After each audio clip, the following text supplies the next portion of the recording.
E uma frase que eu li, porque uma das bandeiras que a gente defende aqui é justamente essa.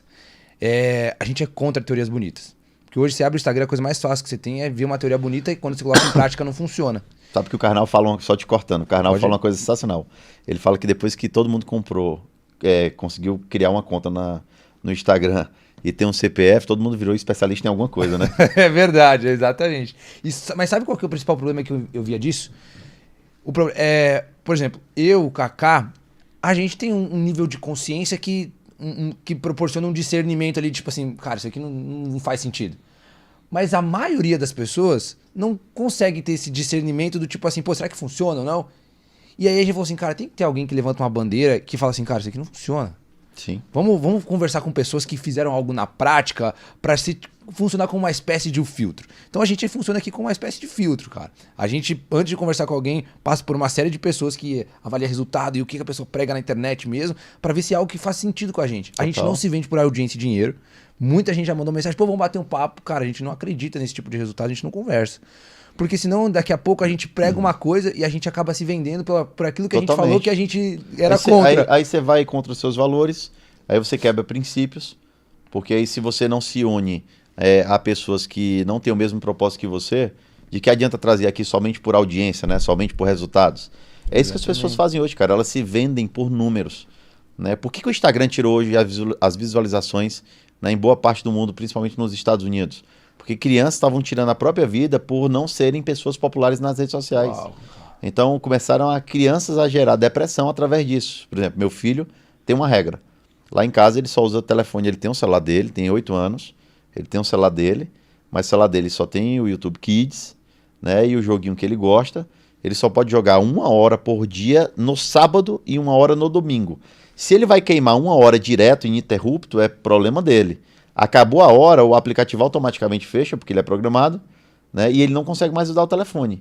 Então eu ensino meu filho, inclusive, a trabalhar o tempo. A gente, quando chegou aqui, falou sobre tempo, né? Porque antigamente ele queria ficar no telefone o tempo todo, ele ficava ansioso, ele pegava o telefone todo dia. Na escola a professora falava que ele ficava balançando a perna e dizia que estava ansioso para chegar em casa para pegar o telefone. Caraca. Então eu comecei a mudar algumas coisas. Então eu comecei a praticar esporte com ele, a gente começou a praticar a leitura e eu comecei a arrancar a questão da ansiedade da cabeça dele e fazer ele ter escolhas. Quer usar o teu telefone? Você pode usar 1 hora no sábado, mas quer usar todo de uma vez? O problema é seu. Então aprende a administrar seu tempo. Então hoje meu filho sabe administrar o tempo dele, com 8 anos de idade. Ele sabe que ele chega da escola, ele tem que tomar o banho dele, fica em tempo integral, ele sabe que ele tem que jantar, ele sabe que ele tem que fazer a lição de casa, e após isso a gente se deita em família e vai assistir um filme, vai ler um livro, vai fazer alguma coisa. Então, Uau. desde cedo eu já estou ensinando isso. A geração de hoje é diferente, cara. Essa galera está acelerada, ansiosa. Essa galera quer reconhecimento, essa galera quer números, né? E eu acho que quando você começa a negociar isso, você está negociando seus princípios e valores. E eu acho que você tem muita propriedade pra falar disso, porque você vivencia esse meio e você consegue enxergar vivenciar tanto o lado positivo quanto o negativo, né? Eu acho que a internet ela Sim. trouxe isso, essa potencialização de você falar alguma coisa na internet, mas trouxe esse lado negativo. O que você percebe, assim, que eu acho que é a maior dificuldade que tem, como que a gente diferencia na internet, cara, alguém que realmente tem algo efetivo, algo pra contribuir, ou é alguém que, sei lá, tá te... vamos usar o termo picareta, vai. Dificilmente você vai ver nas minhas redes sociais eu diariamente com famoso. Como assim com famoso, Kaká? Se você pegar algumas pessoas que gostam de hypar a onda do famoso, normalmente você vai ver gente que é o caça-famoso. Por exemplo, eu vivo esse mundo, mas ao mesmo tempo eu não pertenço a ele. Uau. Por quê? Viu, mas Porque não eu estou pertence. nele, mas eu não pertenço a ele. Eu tenho as pessoas que eu gosto de estar perto de mim. Eu tenho as pessoas que eu gosto, que eu sei que o propósito deles são iguais aos meus. Tem os nossos artistas que para mim é como um filho.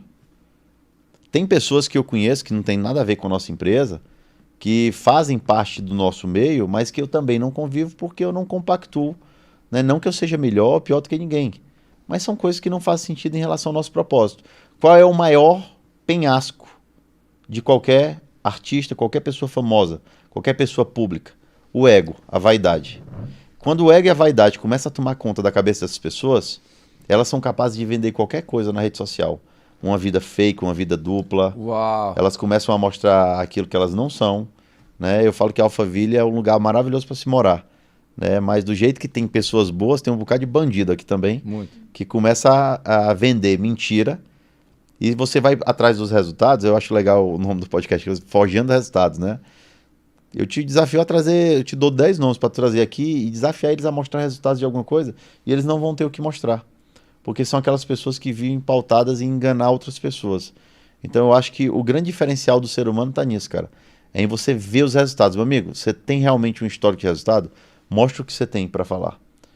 Tem gente que vive contando a história dos outros. Eu sempre falo, ó, cada pessoa tem uma história para contar, né?